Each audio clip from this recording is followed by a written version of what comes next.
Spite, how's that $1,500 Craigslist crap bike thing looking? Dude, I can't get any of these people to respond. I've reached out to the pink KLR. I've reached out to both of the scooters. The one expensive scooter, sure enough, that guy got back to us. Oh, sure, But yeah. he wants like $3 grand for it. Yeah. I can't get the Buells. I can't get anybody to respond. So you're telling me that someone on Craigslist that's selling like a $1,500 bike is not really reputable and not getting back to you? I mean, who would have thought, right? I know. suppose. It's a bit of a bummer though. I mean, where are we gonna find a crap bike on such short notice? Where are we gonna find a crappy bike purchased online? Wait a minute. Are you thinking what I'm thinking? Yeah, yeah. Yeah, I have an idea.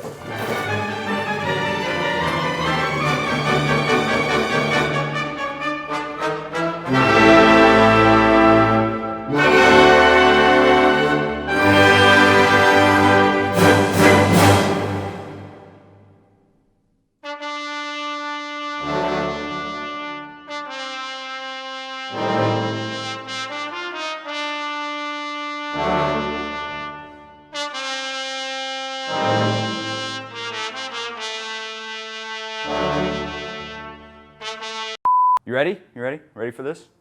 Gonna get a bunch of smoke on these. Yeah, there we go. How's that looking? Is it good? Yeah, there we go. You coming? Spite, what the hell is this? I'm doing some dramatic shots for the competition, man. For this bike? Yeah, we gotta get Busted Jixer out and show it some love. You think it deserves it? I guess, why not? Well, come on, let's just get started, man. All right.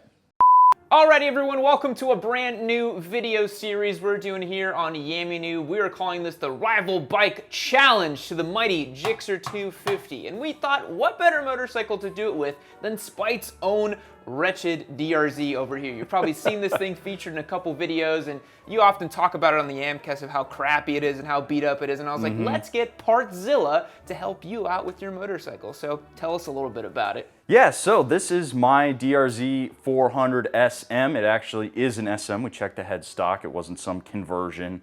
And it is a 2009, even though it looks like an 1849 DRZ.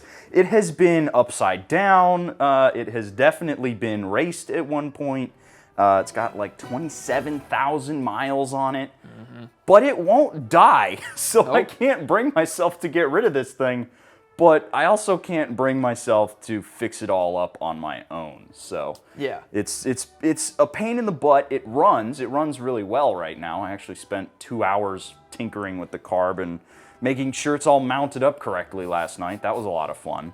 And you know, it's been a fun motorcycle for me to have. We did Big Bend, we did a couple of other things on it, and I like goofing around on it, but it's a thorn in my side from time to time. Yeah. So the premise of the video series we're going to be doing is showing you guys that you could go out and get yourself a $4,000-ish new bike, kind of like this Gixxer over here.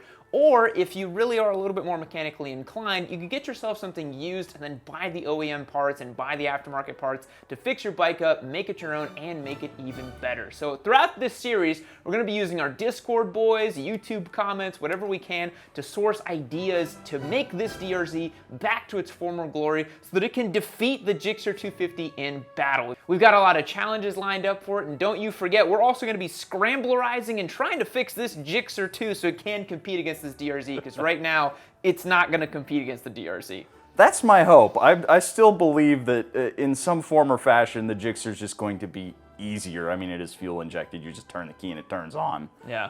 But I wish it wouldn't turn on, but it does. But this DRZ is much more ready to take a lot of abuse than the Gixxer. Oh, yeah. So I guess we're going to see which one survives and just, you know, fix them up, modify them, and see what happens. Let's see what happens. So let's get him out on the road for our first challenge. Oh, come on, Spite, again with the fog machine. Gotta be dramatic, man. Let's get him out on the road. Alrighty, Spite. We have to answer the question everyone wants to know, is which one of these Binguses is faster? Yep, absolutely. Got to dive right in and assert dominance with the DRZ here. I got to do all the small bike fetishes proud with the Gixxer 250. You know, if you end up winning, all I'm going to do is complain that you're on GP shift and say it's fake news. All right, Spite. I'm going to beep the horn 3 times, and on 3 we're going to go, okay? Alrighty. All right. 2, 3.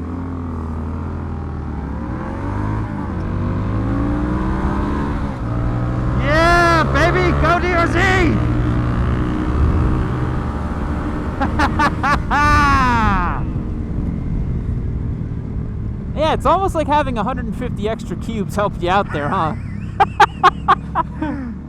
Hey, you got whole 2 cylinders. I mean, you got more cylinders than me. You should have been able to rev up faster. Come on. Hey, I got you out of the hole. Yeah? I say we need to do it again for science. Absolutely. Why don't we? You want to do the beeping this time? Do I have a horn? Yep, I do. Do I have a horn? Just DRZ things. I'm gonna do my GP launch. I'm gonna ping it off the limiter and just send it. You might as well.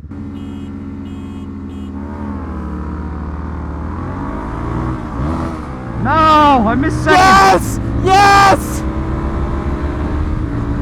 Yes! I still got you. Damn it! I missed second because I'm not in my dirt boots. Come on, man! You can't take out the puny Gixxer 250. You missed 1 gear and I beat you. It's kind of scary how close these 2 bikes are, though, man. They shouldn't be that close. No, they really shouldn't. I feel like the DRZ really should just walk all over it. Well, I mean, it does. It walks it pretty hard up to like 70. Yep. You do have to remember that beyond our weight difference, this is a motor from 20 years ago. Yeah. So, and it's carbureted, so it's not as efficient at making power as fuel injection. It is silly though, because the Gixxer 250 is like the slowest of the little bikes. I mean, a Ninja 400 would obliterate a Gixxer 250. Oh, absolutely. So it'd be interesting to see a Ninja 400 versus like a DRZ 400, honestly. But yeah, I mean, that's crazy. All right, I think we need one more. One more where I don't flub it. One more. 3.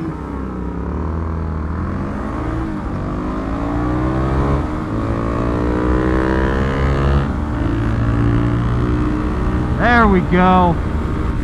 There we go. That's the ticket. DRZ got it fair and square, but by literally 1 bike length. I thought it'd do better than that. Oh, I could make excuses all day for the DRZ, or I could say that I won. That's for all the drag races you've lost. Alrighty, let's whip it back around. I'm just gonna here we go. It's just too It's tempting. too juicy. You want to check it out? I'm right behind you on the Gixxer, bro. Anything DRZ Gixxer does better. It's about to get pretty hairy up here. Tractor! Come on, Gixxer. Come on, baby. I'm on RS10s. I don't give a shit. That was actually really fun. Yeah! Did you make it?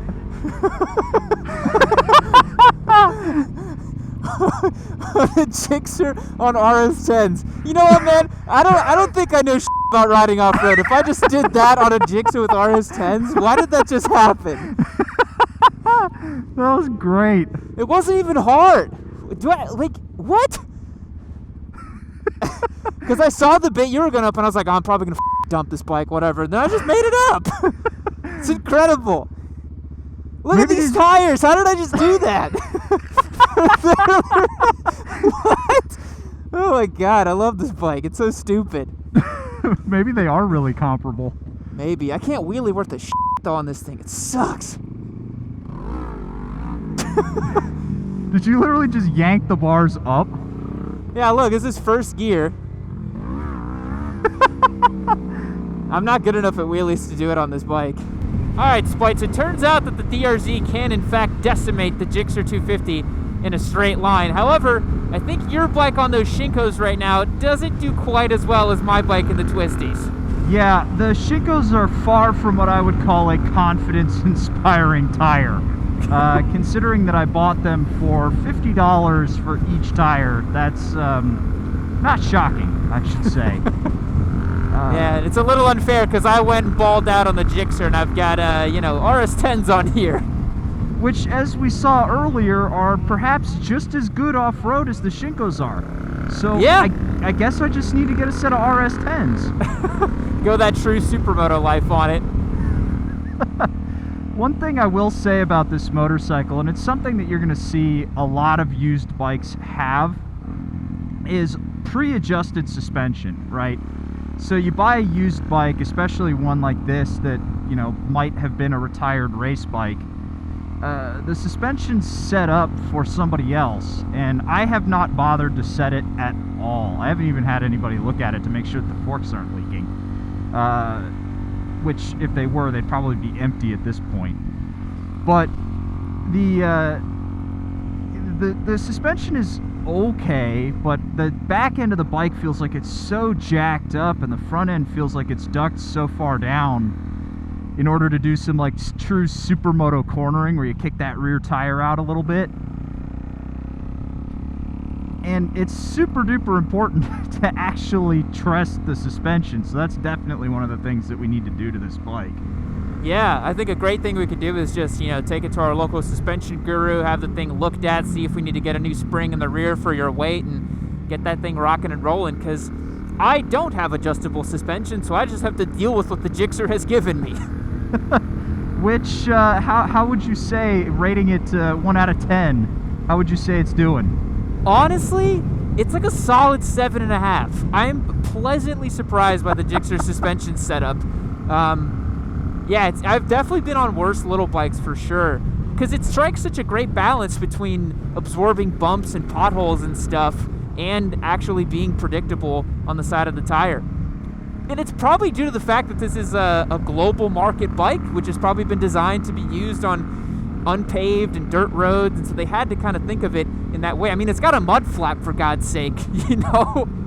Yeah, that is pretty ridiculous that that thing has one, but I'm sure as you're riding around behind me, you can see that my mud flap says "bite my shiny metal ass" on it. So while you and your fancy RS10s are stuck behind me, you at least have something to look at. That's true. Now, the important thing, though, is that these two bikes are going to ostensibly be pitted together in a dual sport capacity. And while we've already tested how the Gixxer can definitely follow you down a quick little trail, we got to see how this thing does the hill climb versus the DRZ. Yeah, we definitely need to give that a shot, because the hill climb was one of the things that really made me fall in love with the Gixxer.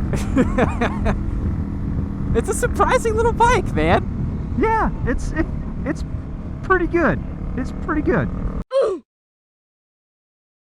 See, guys, this is what happens when you choose a DRZ over a Gixxer 250. It just stops working on the side of the road. Old Spite over here is trying to pull out from a driveway, and the thing just died. Now we can't get it back to life, so we're trying to diagnose the situation. But luckily, Partzilla has some sweet wiring harnesses that we could pick up and probably swap out on this whole thing and get it refreshed. That's probably what we're gonna do, right, Spite?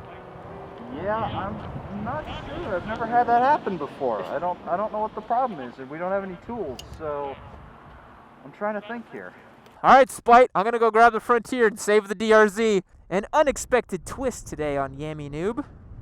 I always like to keep you guys entertained, so I am now on my way back to my home because I didn't ride the truck to the office today. I actually rode a motorcycle. And we're going to come back and load the bike up and get it back to the shop. And then we're going to get Mr. Spite a new wiring harness for his DRZ. We're now a Yam on a mission. Operation Save Spite's DRZ. I told you guys this is the right rival bike to pick. Come on, comparing a wretched, crappy DRZ from Craigslist compared to our patrician Gixxer 250? Come on, man. I can't even come close.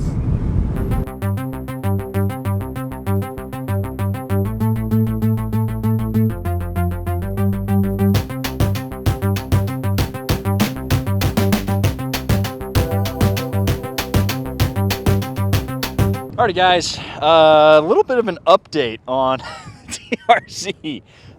It's not working anymore. To tell you what happened, we were sitting right over there getting ready to go around and climb up a dirt hill that's here just for and giggles. And my electrical system went flat. It won't turn on. Not sure what happened. My initial theory is that there is a fault in the ground somewhere. it was running fine, and the thing about electrical faults is they come and go, and if they're intermittent, you can't really figure it out. So what we're going to need to do is we're going to need to grab a new wiring harness for this motorcycle and start there. But I'm also going to take a look when we get back to the shop and see if it is just a ground, because if it's just a ground, I can put it back in and get it running temporarily. If you can see here, this is just a giant ball of mess and gnarled wires, and this is what happens when somebody has a motorcycle that they're trying to convert and they don't really care. So if you're out there looking for a used motorcycle, give a look to the condition of the wiring harness in some of these tucked away places, because it tells you a lot about the life that your bike might have lived. So waiting on the truck, I'm going to sit here and contemplate my life and life choices, and see you back in the shop. Hello.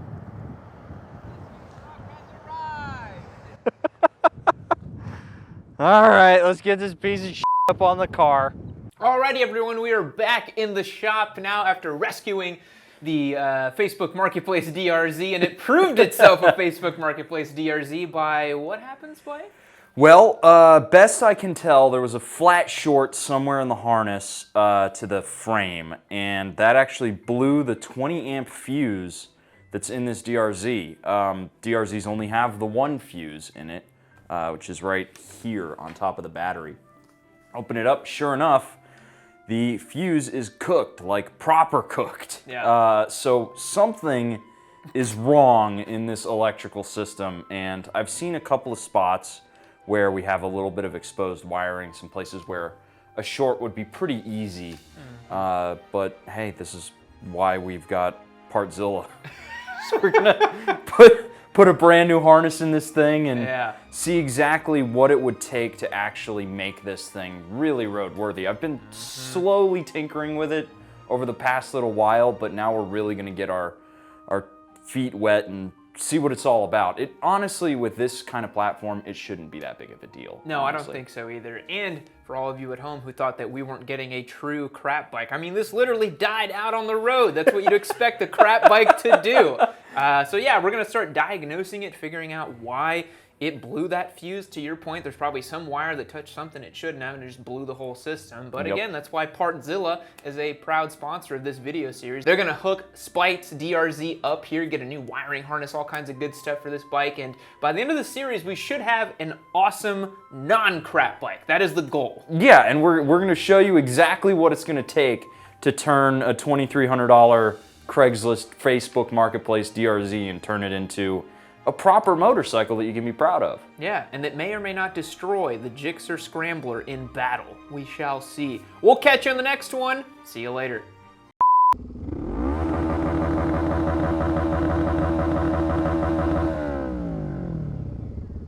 Feel the fury. Oh, hey, you're still here. I can't believe you made it to the end of the video. Not many people do. Just for you, I have a little treat. Hit this link over here. Check out the next video on the Yammie Noob catalog. What's gonna happen in it? I don't really know. Maybe there's a boost in it. Maybe there's some cool wheelies. Maybe there's some fun memes. Probably. Who can say?